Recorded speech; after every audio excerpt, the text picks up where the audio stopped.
So, yeah, welcome to the panel on editing or rather, maintaining motivation while editing for the 5th or 15th time. I'm Alex, Alexandra Roma. I am a indie fantasy author, sometimes game writer. This is my first time moderating, so welcome. And before we get started, I do want to say this event is sponsored by Renaissance Press, a Canadian publisher dedicated to publishing, supporting, and uplifting marginalized authors.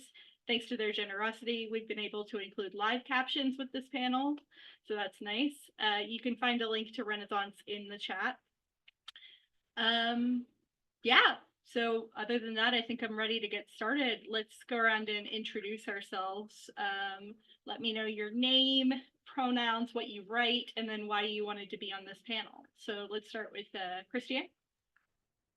Hey, good job with my name. I'm Christiane Knight, she, they pronouns. I write speculative fiction and contemporary fantasy stories set in my hometown of Baltimore with a focus on hidden magic in urban spaces, music, found family, and the power of hope.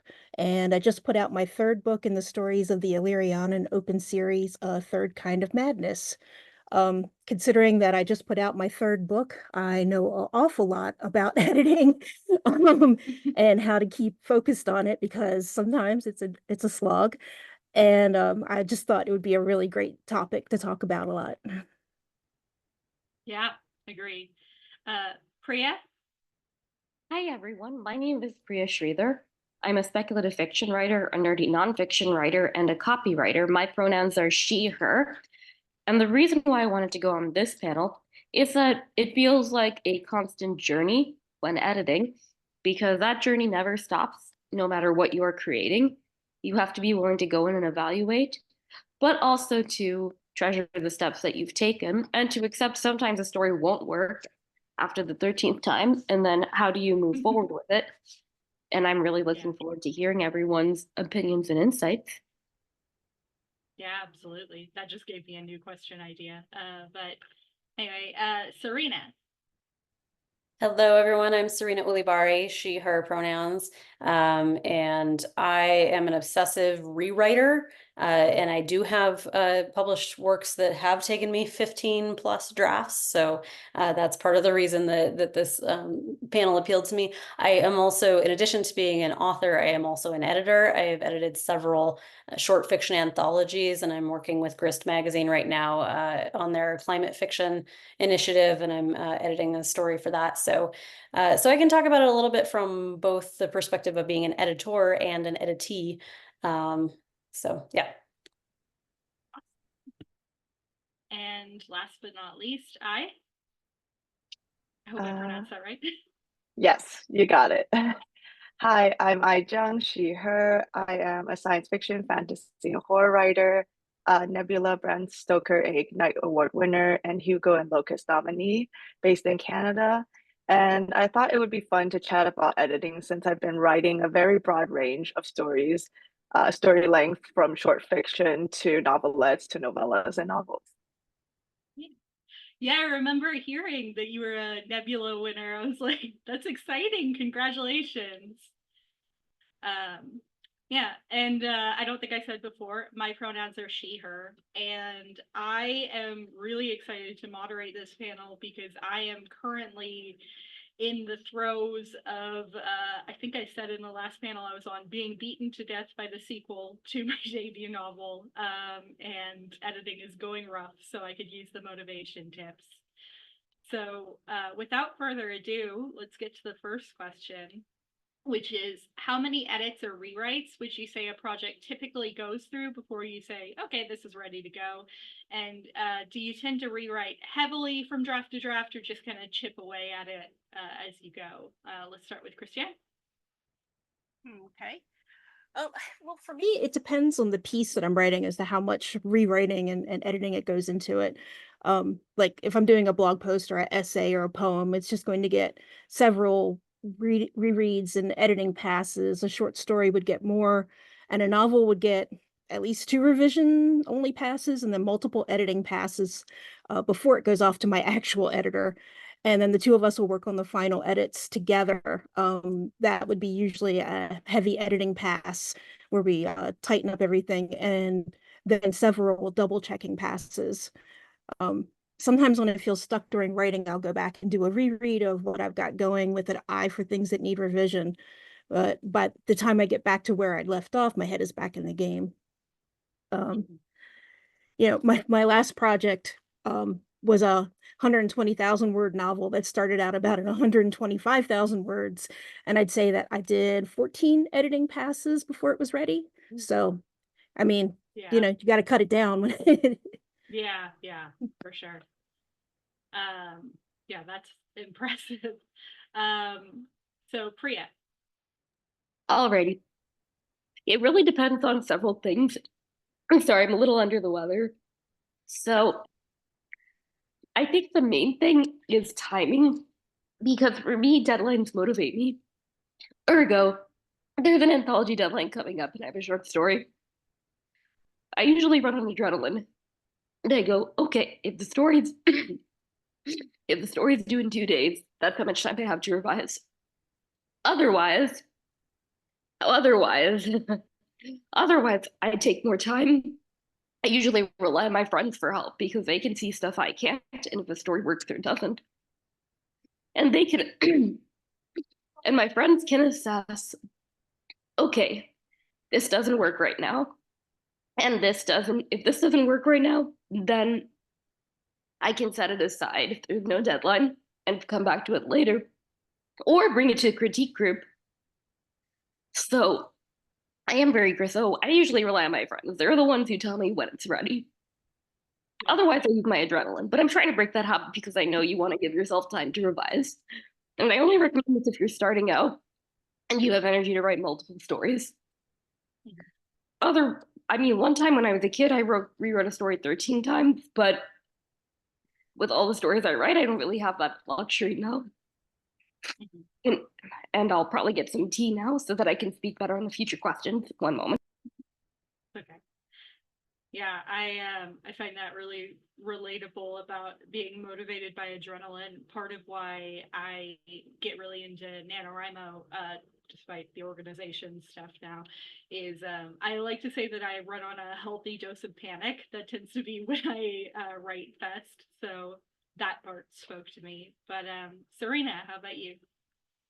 Well, as the others have said, it really depends on the project, and certain things come out cleaner in the beginning and some don't. I mean, for example, my first published short story, which was in Lightspeed, really it was only tinkering. Like I gave it to my critique group and they gave me a couple little things. I tinkered with a little bit and then it got accepted, and John Joseph Adams gave me a couple little things to tinker with, but it really never had like a full overhaul revision. It was a story that just sort of sprung fully formed from my forehead. And that happens so rarely because most of the other stories I revise and revise and revise and revise. So I would say, just as a general rule, like I probably have 2 drafts that I go through before I show it to anybody. And then I give it to my critique group and let them tear it apart. And then I probably have at least 2 drafts after that, implementing their suggestions and then going over it again with a fresh eye. But that's a bare minimum of 4. And my book, Another Life, had at least 14, 15 drafts. I actually lost track at some point because I went through it a whole bunch of times. It was probably draft 9 or 10 before I queried it. And I queried it to agents and got a lot of the close but not quite, or we like it but don't know how to market it, like those kinds of things. And so after I reached my threshold of that and decided, well, I guess this project isn't going anywhere, I just put it away for a couple of years. And then a couple of years later, I came back to it because there was a small press that was opening for submissions that was really right for their theme. And so I pulled it out after 2 years and looked at it and said, well, now I understand why this wasn't accepted. I could see all the flaws much more clearly with that time. And I actually cut it down from an 88,000 word novel to a 40,000 word novella. So I cut out all the subplots, everything, did a major overhaul revision of that. And then it was accepted on the condition that I did another major change to the end. It wasn't quite a revise and resubmit, but it was a conditional acceptance of like, we like this, but there's this big change we need at the end. So I did that. And then there were more edits that were sent back and I thought I was done. And then there were more edits that were sent back and I thought it was done. And then she let the intern look at it and I had more edits that came back. So, you know, by the time that book was in its final form, it was, yeah, probably 14, 15, 16 drafts, something like that. And I never wanted to see it again in my life. And of course, then's the time you're supposed to market it and be really excited about it to everyone else, right? So, you know, I do love it and I want everyone else to read it, but I never want to see it again. So yeah, really depends on the project. Yeah, what I find encouraging about that though is that you shelved it for a couple of years and then still came back to it when you found a good home for it. So that's really, I think that's really hopeful for writers who are having to shelve a project that means a lot to them, that it doesn't necessarily mean forever. Yeah. So Oh, this is going to be very chaotic. Good. We welcome that here. So for me, like everyone else, it depends on kind of like the length and how clean my first draft is. But with short stories, I remember when I first started writing, I would have something like 5 or 6 betas before I would send the story out. But then now, usually the stories go out in their first draft, and I would edit at the sentence level as I go. So I would have pretty clean first drafts, and I wouldn't move on in the story until I'm like happy with each sentence on the page. But with novellas, the first one I wrote, it was about 15,000 words, but then ended up getting expanded twice until it was 27,000.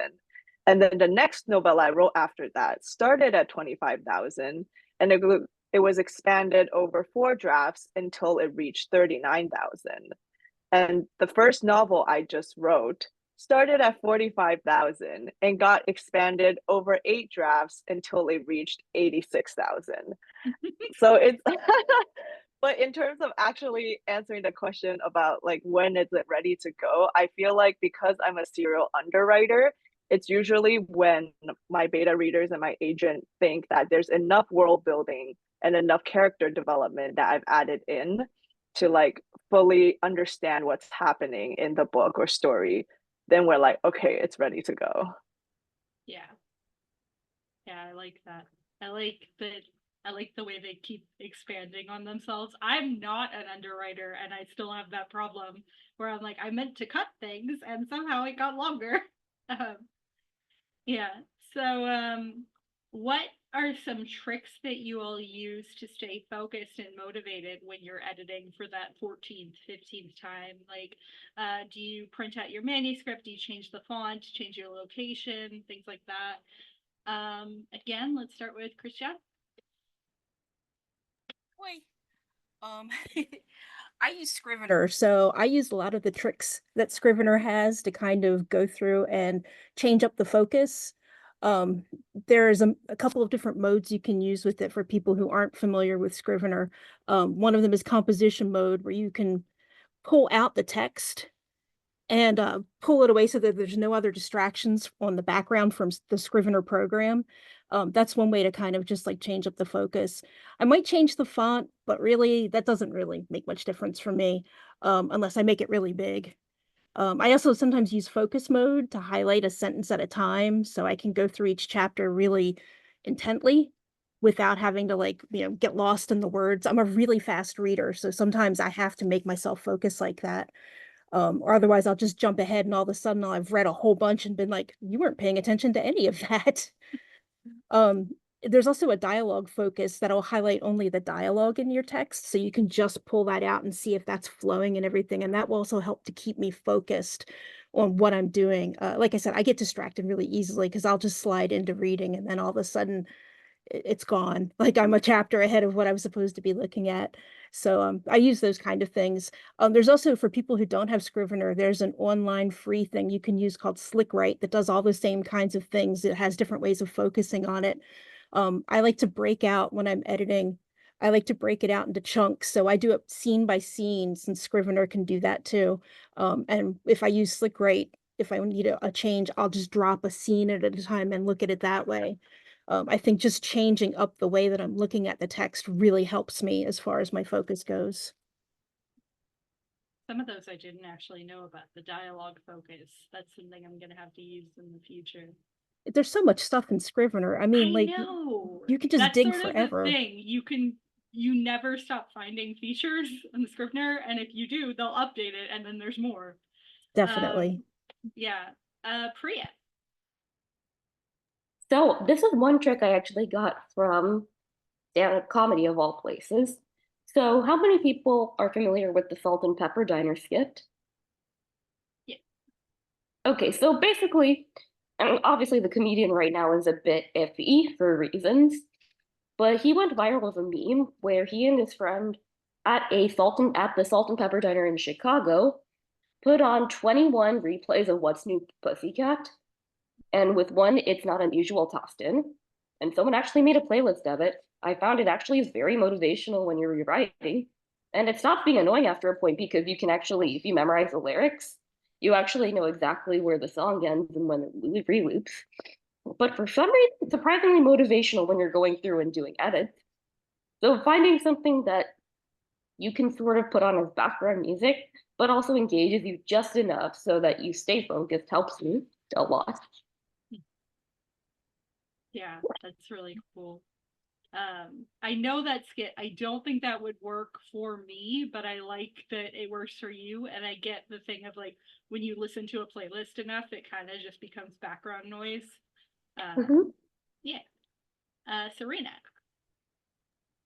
I think one of the big things for me is time. And I know that like writers that are working on deadline, they don't necessarily have that luxury to be able to put a project away in it for a while and come back to it. So at a certain point in your career, this technique really no longer works. But for me, setting something aside, I always have multiple projects in different stages of disarray, so I can go and work on something else and come back to the other and be able to see it more clearly. So time is a big one for me.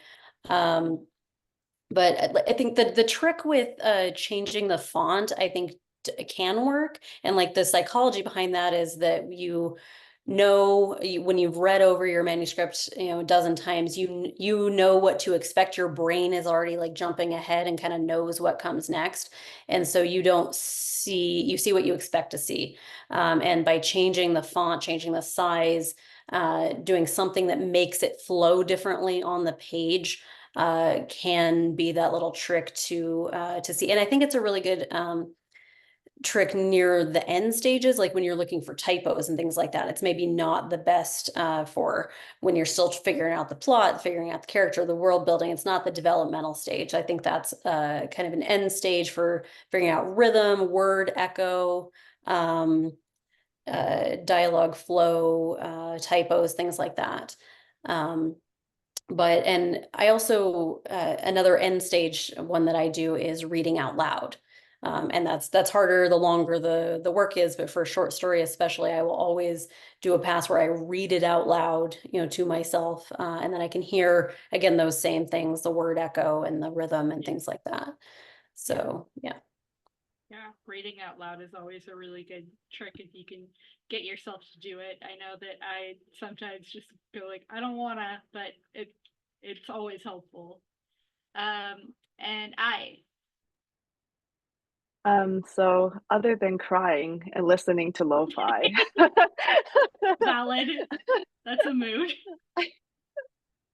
I tend to edit in the middle of the night when no one else is awake and when my cats finally calm down, or like I send it to someone just randomly because I feel like whenever I send it out to people, I suddenly realize everything that's still wrong with the draft. It will go back and hyperfixate on those little issues. And for sentence level editing, I find that reading backwards really helps. So it doesn't feel as though I've been reading the same thing over and over again because my brain is not like, working in chronological order anymore. And it can only focus on the sentence on their own when I'm going backwards, or reading chapters in reverse. because sometimes I like lose steam in the last third when I'm like reading chronologically from the beginning to the end. So when I do like later drafts, I might start from the end just to catch anything that I've like might have overlooked in the beginning. Yeah. I've never heard of that, of reading the sentence backwards or reading the draft backwards. That's really interesting. I'm gonna have to try that. Okay. So next, do you ever bounce between projects, and do you find that it's helpful if you're burning out, or is it more of a appealing hindrance? Christiane? Usually when I'm in the writing phase, I focus on one thing, but when I move into editing, I'll actually try to start something small, something that's very different from what I'm working on editing wise. And then way I can kind of bounce back and forth if I want to. It doesn't seem to mess up, that kind of train of thought if I do it that way. But I find like what actually helps me more when it comes to projects and getting myself out of my own head is to have a project that's not a writing project, like a crafting project or something like that, where I can just do something so different from editing that I can get my mind off of it for a little bit and then come back and work on it. Otherwise, if I have to have something though, because if I don't, I'll just go back and obsessively pick. And since I try to, as I've said before, I schedule things. I try not to work more than like 5 chapters a day when I'm editing, because after that, I just hit the burnout point and I can't see straight anymore. I am not actually paying attention to anything. If I don't have something to distract me, I will honor that. And nothing good comes out of that. Nothing. Yeah. Yeah, I think that's a smart idea of having a project, but it's not a writing project. I think that's a really good way to help avoid burnout. Priya, what about you?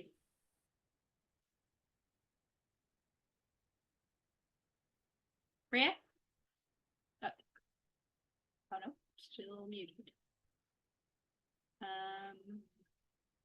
Okay, let's do Serena and then come back to Priya. Well, as I mentioned before, like I do always bounce between projects. I always have multiple stories. And I think that it is helpful so long as they're different enough. Like if I'm working on 2 projects that are really similar, then that can be confusing. But so long as they're different enough, then I think it can be a good break. Use a slightly different part of my brain for something, and then be able to come back and see the other with a fresher perspective. I also find that reading is really helpful. If I get stuck in edits or I can't figure out how to, it's like I know I need to deepen this character, but I don't quite know how to do it. I often that answer comes to me when I'm reading someone else's work, and it's not in a way where it's like, oh, I'm just going to take that thing that they did and just like plop it into mine, but it's like I see how it's done in this other context, and I think, oh, that's how I can do it here. So I think that reading other other really quality works can be really helpful. And so yeah, bouncing around between writing projects and also reading what inspires you as well. Yeah, I've certainly found that that's helped with reading, where I'll be reading something and something happens and I'm like, that's it. That's what I was missing. Yeah, it's like that light bulb, right? Yeah. So Priya, the question was, do you tend to bounce between projects, or and if you do you find that that's helpful or more distracting? Bouncing between projects is basically my default. Yeah. So whether it's fiction or nonfiction or blogs or Patreon, because in terms of nonfiction, I post on Medium every month, plus a recipe to Patreon and 2 blog posts, and some text for my newsletter, which contains the links to all of them. And that's not even going into the fiction rewrites. So yes, I do bounce between it, but I've been told it's generally not a good thing because multitasking can split up your focus and attention so that you can't get everything done. I do feel the risk of burnout happens if you're working for a client or for a project that demands a lot of attention.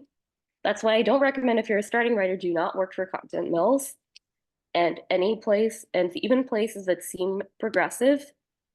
if they're paying the writers less than $50 per article and demand 10 articles a month, that's a content mill. They're not going for content. So that'll be the most likely cause of burnout, those high expectations. But if you're managing at your own pace and you're not overwhelmed by a bunch of ideas, then I think you can minimize the possibility of burnout because you know yourself best. And yes, sometimes we do rely on the adrenaline, or I do, and I try to get a bunch of stuff done, and then I need to take a break. But other days, if my body's telling me that it's not a good writing day, or I can't work on the project, I can set it aside with like 80% guilt rather than 100% guilt. Mhm. Yeah. As someone who is also a copywriter, I definitely know that feeling of the clients that sort of like try to demand all of your attention. And it'll get to a point where I will feel like I need to give them all of that attention because they're paying me. And then I reach a point where I'm like, ultimately, this is for a blog that's going up on their website. This is not, no one's life is hanging in the balance of this project. If it takes longer than they expect, it's gonna be okay.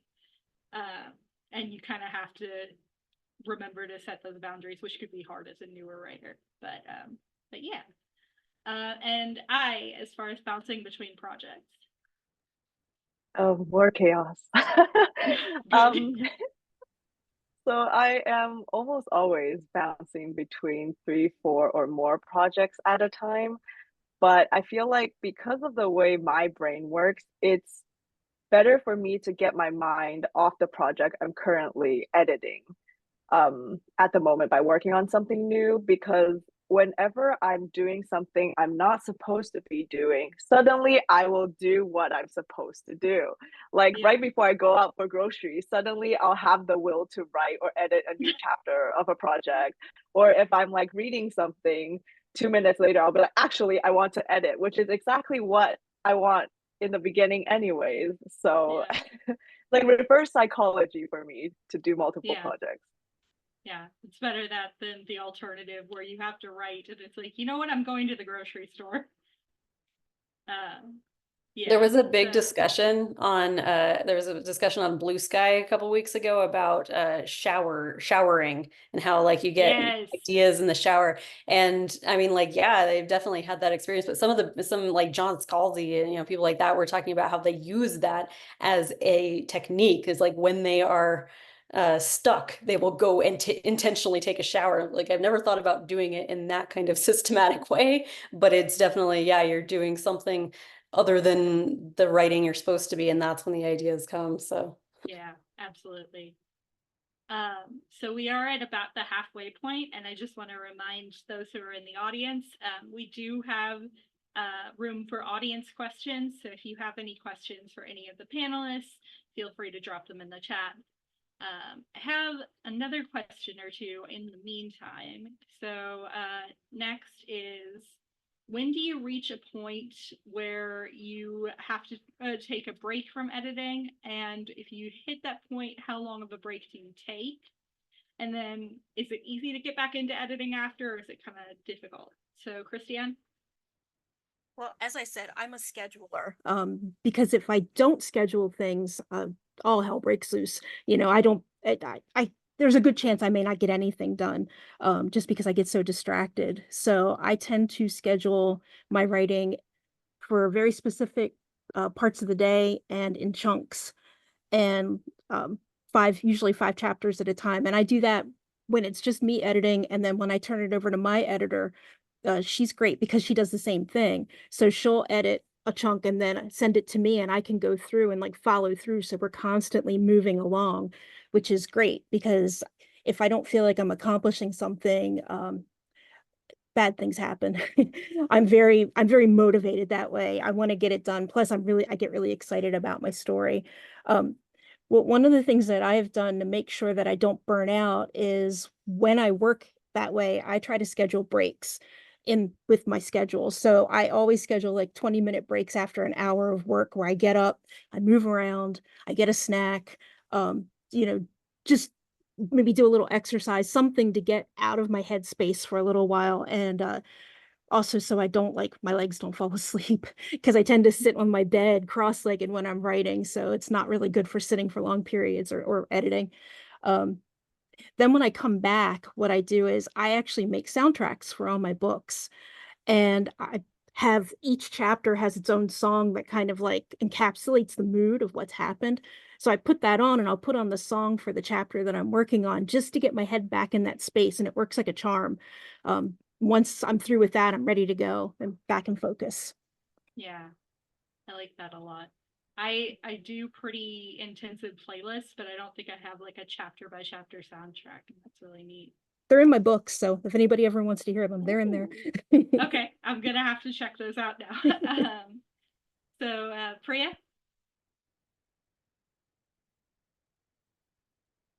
Might be getting more tea. Serena, go ahead. Yeah, I think the time that I feel like I need to take a break from editing is when I'm not excited about the story anymore, when I'm like slogging through it, I'm not enjoying, I'm not excited about the story, I'm not enjoying what I'm reading.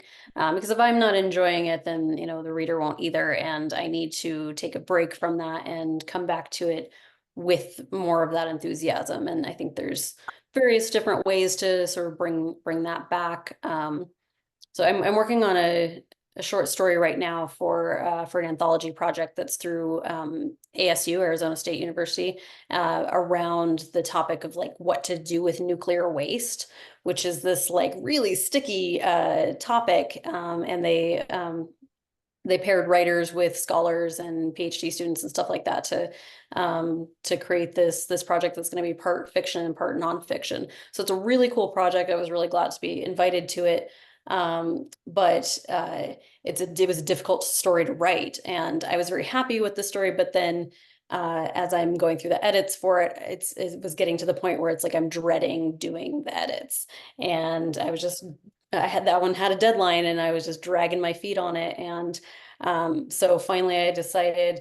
Okay, if I'm going to get back into this mind space, I'm going to go to the nuclear museum. I live in New Mexico. We're in Oppenheimer land. Right there, we have a nuclear museum.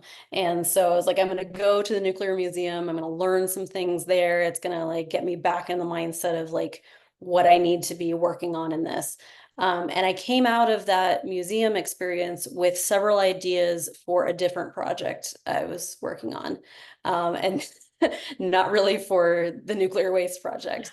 But I was able to kind of go work those ideas that I'd gotten from the museum into this other project, and then go back and work on the short story that I was actually supposed to be doing. Yeah. And the deadline was getting closer, so there's that adrenaline working too. I don't love deadlines, but I don't necessarily feel I do my best work on deadlines, but there is that pressure that can be helpful.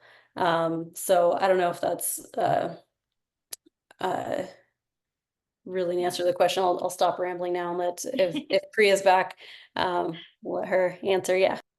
Yeah, that's also such a valid writing experience though, where you go to the museum to get inspiration for one project and instead get an idea for a completely different project. I think we've all been there. So yeah, Priya, when do you kind of know that it's time to take a break when you're getting kind of overwhelmed with editing? And do you find that it's easy to get back into it after or harder? I find that getting back into editing is harder for me to start the first part, because as it is, I feel like the point when you stop and take a break is when you're talking more about editing than you're then actually editing. Or if you're feeling that moment when you're just looking at the words and you can't see how to fix them, that you're just looking at either a printout or at your computer screen, and you are going, okay, I'm either seeing but brain is not comprehending. That's the time to set it aside. And deadlines do help because it means that more likely not an editor is going to tell you, okay, here's what works, here's what doesn't work, and they're willing to take a chance on you. But it also means that you've got to take that break because editing's not going to be fun. I'm not going to have illusions about that. You can't just edit your book when you're having fun. But there does have to be a bit of that joy there, that the end result, that there will be the reminder of why you wrote the story in the first place. And if you're feeling exhausted and grumpy about how these words are not working, it's probably best to set it aside. And especially if you're talking more about what's wrong with your book with people than actually doing the editing, because that's the sign you do need to set aside. Yeah. Yeah, I think I think that's a good point of like, sometimes you'll take a break when you're talking about the editing more than actually doing it. And kind of like, I think there's that thing of sometimes you build a project up too much in your head and get scared of it. And then when you actually do it, it's not as bad as you had built up. Yeah. So more chaos. Always chaos. That is my brand now, apparently. So we're rolling with it. But to kind of echo what everyone else has said, I think it's clear that I need to stop editing when it becomes very surface level and grammatical, and I stop reading critically and mainly just like trying to get through my manuscript. So sometimes I'll set it aside for 2 weeks, sometimes an entire month. But once I try to get back to it, it's usually really hard if I'm trying to get back to it with an editing mindset. So I'll try to reread the manuscript or like start reading it without the editing mindset in place just to get into the story again before I think about editing, if that makes sense. Yeah. Yeah, I could see that. Yeah, sometimes you need to like take a step back to remind yourself why you love that story before you can go back to torturing yourself with it. Okay, so I have one more question and then we're going to get to audience questions. And again, don't forget, if you're in the audience, feel free to drop a question in the chat and we'll get to that. So my last question is actually something that Priya brought up when introducing herself for this, and it was about, obviously we're talking about staying motivated with projects that you have to edit, but that you're ultimately going to bring to completion. But when do you reach a point where maybe you have to admit to yourself that the project isn't working and that you have to move away from it, and how do you handle that? So again, let's start with Christina. First, that's the worst. It's just the worst. My first book, it's really funny. My first book is a project that I had started a while back. It had been a NaNoWriMo project, like way back. And I got really frustrated with it and put it aside. And then I came back to it and I wrote it, finally finished writing it. And then when I went to edit it, I didn't have anything set in place yet. Like I didn't have a pattern for myself, like how I was going to do it. And I got super frustrated with it. And I had to set it aside for a very long time because it was just too much. It was too much. I finally was able to come back to it, obviously, because I published it. But in the meantime, I went and I worked on other things and tried to like console myself that I knew that it was there, it was good, but it just needed more than I had to give at that point. I just wasn't at the right level to handle it. And that's okay. Like you can set it aside because you're not at the right space as a writer, to edit it and make it what it needs to be. When I'm faced with that, I try to work on something else that's very different and refocus myself so that I can get that confidence back in what I'm writing and what I've written before and get a fresh look at it. I think it's really important to know that it's okay to walk away from something that it's never done. Like you don't have to toss it just because it's not working at that point, even like if you put so much into it and it's not happening, it's still not trash. It's just not something that you're at a level at, maybe, or in a headspace at to work on at that moment. Come back to it later. Yeah. I think that plays into what Serena was saying too about the projects that she put aside and then later came back to it. And it's also something you reminded me of, something that I say to my partner all the time, because she's also a writer, where she'll get really frustrated if she has to cut something that she wrote. And I will remind her, like, it's not wasted writing. Like, even if it doesn't end up in the finished product, like, you learned something in writing that and you had that experience, and that's not a waste. Yeah, and you could save it and use Use it later sometimes. Sometimes it'll develop into something else. Yeah. Yeah, absolutely. Okay. I don't actually see Priya on here. There, okay. You weren't showing up on my list. But yeah, Priya, go ahead. All right. So I do think in terms of the one piece of advice, definite and mixing it in with the finding the writing critique partners, I don't know about a book coach, but I will say that having someone you trust with your writings is going to be invaluable. And there's going to be a lot of trial and error in finding that person and making sure it's a reciprocal relationship. And I have several people with who will read my stuff, and they will give their feedback or catch the typos that I miss if I'm speed typing either in the zone or trying to use the different tools I have, like for the words. But it can also go the other way, that the wrong critique partner or a writing buddy that starts great can also kill your creativity or send it in a direction that you don't want. So that's why you have to be, and the problem is experience is the best teacher for this, in that you ultimately won't find out if someone is bad for your writing unless the red flags are glaringly obvious. Like, maybe some red flags that might be obvious is to say, like in my case, I've learned if people comment on your stuff just to critique it and want to be your beta, it's probably not a good sign. But I only learned that with hindsight, because you don't want to talk to someone whose only response is to say you need to fix this, especially if you deliberately chose a certain interpretation of words. In my case, saying that closet drama was about staying in the closet and not a specific genre of plays that were meant to not be performed on stage during the Romantic era of literature, as is the typical term for closet drama. And I do find the people who stayed with me, who have been the good betas, are the ones who also become really good friends and who stay with you through thick and thin. Yeah. And with luck, we can also be that friend to someone and provide it to them in return.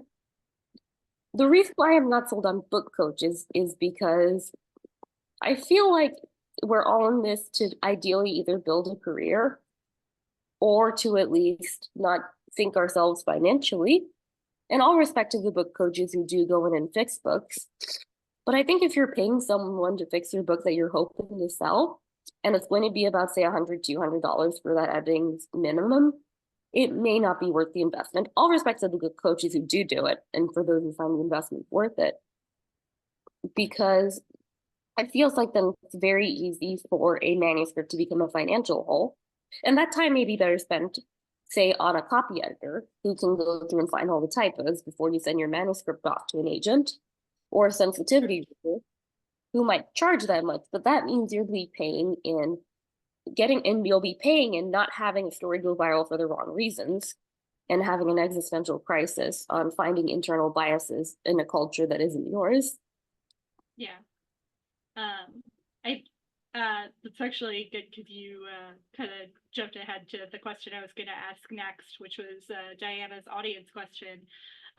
So that's good for the next round.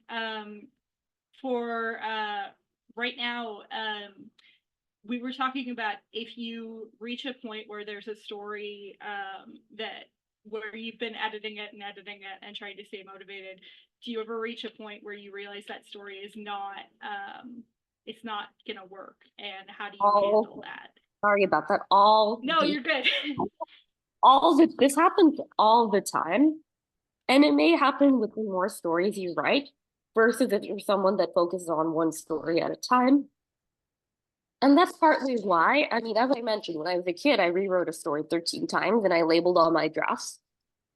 And because I thought that was how it was supposed to be done. But no matter how many times I revised it, whether it was changing the perspective, changing the tone, changing the ending, or the protagonist, it always never worked. And after like the 14th or 15th time, I just stopped. And after that, I've never labeled my drafts because I feel like if you track that many times and you're not getting it, it can be a bit demoralizing to look back because not all of us are wanted it who would revise word by word and tosses drafts in the wastebasket. So I do feel that it's a regular case all the time. And so I have set aside projects that don't work or stories that have been turned down, or after critique group, if I get feedback that'll take time to incorporate, I might set that story aside and just let it settle. Because I think the bigger project is when you decide to take that leap and to edit, because that means you do have the focus for it and the story is worth it. Yeah. Yeah, I agree. Serena, how about you when you maybe realize that a project isn't working out? Yeah, I tend to hold on to things too long. I tend to be like giving it CPR long after it should have been dead. You know, I'm an eternal optimist. I'm always sure like it's gonna work next time, right? And I have had stories that I've given up on and then come back to, and that then found new life, either because I did massive revisions on them later with bringing new knowledge to it, or in a couple instances just because I had run out of markets to send it to and said, well, okay, anywhere I would want to see this published has already rejected it, so I'm going to put it away. And then, hey, new markets come into existence, and so it's just that intersection of the right story and the right market and the right editor who's looking for that. So things have come back from the dead for me. But in terms of like when do I finally give up on something? A lot of times it is when I run out of places to send it, or agents to send it to, or things like that. There are some though that, like, when I give them to my critique group, sometimes I get these massive critiques back of like, really, to make this work you need to change everything. And sometimes I'm like, yeah, fine, I'll go change everything. And sometimes I'm like, it's just not worth it. Like, there are times that I look at, the critiques and their reactions to it, and I think, like, do I really want to spend that much time and effort on this story, or should I just trunk this one and move on to something new? And I've done that sometimes with stories. So, and I want to speak to this as an editor a little bit too, because I had a situation with an anthology I was editing where there was a story everyone that was reading submissions was really excited about, but it wasn't quite right. And so we sent a revise and resubmit. I said, we love this story, but we want you to change these big things. Can you do that and send it back to us? And the person did. And it was still, and it was like, okay, this is closer. Can you do these big things? And they sent it back. And it got to a point where I finally had to say, you know what? I'm sorry, I know I made you do all this work on it. We still can't accept it. And it was actually, I mean, sometimes that can create a big drama. Writers can get really mad about that. Fortunately, this writer was okay with it, and they were actually grateful for the input that I'd given them. And like, it was a stronger story after those edits. It still wasn't the right story for that anthology, but like, I think we both came out of the experience still feeling like I'd gotten it, or like we'd gotten it to a better place. Hopefully that writer went on and sold that somewhere else. But that's a hard thing too, as an editor, to be like, we've worked on this, and you know what? It's still going to be a no. And and that's hard. Yeah, it is. Okay, So I'm very stubborn when it comes to making something work, but I find that when something doesn't work, usually it means I haven't thought about the story enough and it just needs time to marinate more. But I also have a problem of being overly ambitious and trying to do too many things when I'm writing. So sometimes when I discover that's what's happening, I'll break the project up into different pieces and make them into different projects, or like slot them into projects I already have to revisit later. But in terms of like giving up on a project, I usually set them aside if I'm no longer feeling passionate about them or I no longer think it represents me as a writer. But I will usually keep sending something out religiously almost until it finds a home if I'm still like very passionate about the story. Like one story I had received over 85 rejections before finally found a home. So Yeah, that's encouraging though, that it found a home after 85 rejections. Okay, so for the last question, Diana wanted to know, do you find writing buddies and critique partners cheering you on, or even working with a book coach helps you stay focused on a project? So we'll just go through these briefly. I know Priya already answered this one. So let's start with Christiane. Well, I currently Don't have any like writing, any critique partners or writing buddies. I had a circle of writing people that kind of just recently fell apart. So I've been sort of, doing it on my own. I have a couple of beta readers that are very trusted, just a few, and my alpha reader, which is my partner. And I lean on them a lot to encourage me and keep me focused and give me the feedback that I need. But that's all I've got. If somebody wants to come up with and talk to me about writing partners and critique partners and stuff, come on. I might have to take you up on that. Yeah. Okay. Serena? Yeah, I've mentioned my critique group a couple times. There's 6 of us that get together once a month, and it's in person because we all live in New Mexico, and they're all professional level writers, and it's been an amazing resource for me. So I would be lost without them.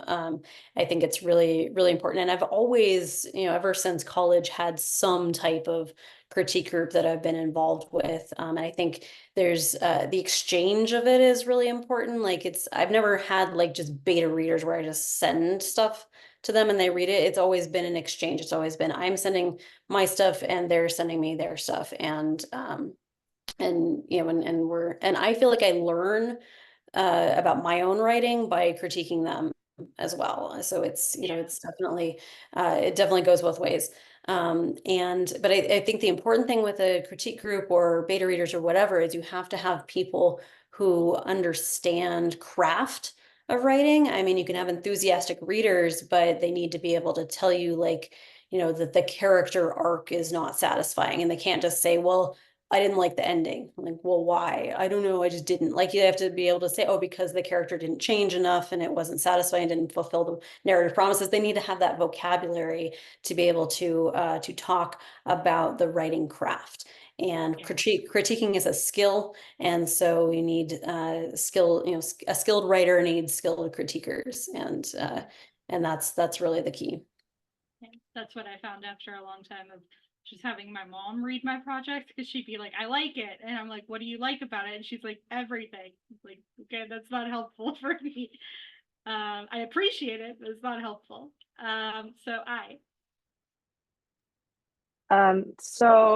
I'm like slowly building up a critique group type of thing, but usually my critique partners are like not one specific group, but specific people that I go to exchange works with that are working in like a similar genre, but have different strengths in their work and can understand what I'm trying to do with my work specifically. Kind of like one of my critique partners very good at dialogue, another one is very good at metaphor. So putting all their feedback together really helps strengthening my work. But I also now have people who are non-writers as beta readers. So like my target audience, people who have reviewed my work before and who I know are the people that I'm writing the book for to read my books and give me feedback as a reader, the things they spot out that might not necessarily be what writers pick out. Yeah, I think that's also really important, is to have readers that aren't writers, because I think it gets easy for us to kind of like circle things around with writer friends, but finding beta readers who don't have the perspective of a writer can be very valuable, and make sure that you're writing to your target audience. So yeah, this was a really amazing panel. I want to go around and ask you guys, where people can find you on social media and where people can find your books. But you were all amazing, and yeah, this was a really fun discussion. I'm definitely taking notes for things to use in my sequel. So, Christiane. Well, you can find me at christianknight.com, and you can get my books there directly from me or through Amazon and all the other places. There's links to everything. I'm also fairly active on Twitter as Zion_3Ravens. I'll put it in the chat. It's a thing. On Instagram and Blue Sky as ChristianeKnight23. And that's where I'm trying to keep it these days. There's too much social media out there. There it is. Yeah. Yeah. Priya? You can find me at my blog, priyajshreither.com, and I also post to Medium. Also, the latest issue of Worlds of Possibility came out, where I wrote a poem about a dragon with a saber cord, and my friend Andrea Bolton is also in it, so be sure to pick that up. And also, I'll see if I can start streaming again, because there are a lot of games that I want to play. This was a lot of fun. Would that be fun? Yeah. Serena. So I'm Serena Ulibari, and if you spell my name correctly, I'm very easy to find across multiple platforms. I'm mostly on Blue Sky, Mastodon, and Instagram these days. And my book, Another Life, came out from Stellaform Press last year. It's a novella about a scientific proof of reincarnation and how that causes problems in a small, sustainable society in Death Valley, California. So, and then I also have a novella called Steel Tree, which is a science fiction retelling of the Nutcracker. And that's available from Android Press. And I have a whole bunch of short stories that are online or in anthologies. And then I'm going to drop in the chat the link to the contest that I am currently reading submissions for through GRIST, Imagine 2200, which is looking for hopeful futures, ways to live sustainably in future worlds. So that is coming up on its deadline, and we would love to see submissions for that. And I. So you can find me at my website, which is basically my name and then .ca. I am everywhere on social media. So if you just type in my name, you can probably find me. That info is also on my website, along with my newsletter sign up. And then I have a dark science fantasy duology about nature versus industrialism coming out with Titan Books in 2025 in April. The first of which is titled A Palace Near the Wind. And I did want to answer one thing I saw in the chat, which was marketing a book that you no longer want to look at because you've edited so many times. And I would suggest doing all the graphics and stuff while you're writing it, while you're feeling inspired, and then you can use all of it later. That's smart. Yeah. Okay. And I'm Alex. I publish under Alexandra Roma. I am on Threads, Instagram, Blue Sky, and TikTok as the Tomato Writer. It's a play on my last name. And I also have a newsletter at alexandra-roma.ck.page. Yeah, so again, this is a really amazing panel. Thank you guys so much. This panel is a recording from the event Storycrafting Sessions Editing, a one-day virtual conference hosted by the Weeknight Writers Group in partnership with Renaissance Press. The Weeknight Writers Group is a social enterprise dedicated to providing affordable and accessible events for fiction writers. Renaissance Press is a Canadian publisher dedicated to uplifting marginalized voices. You can find out more about Weeknight Writers at weeknightwriters.com, and you can find out more about Renaissance Press at pressesrenaissancepress.ca.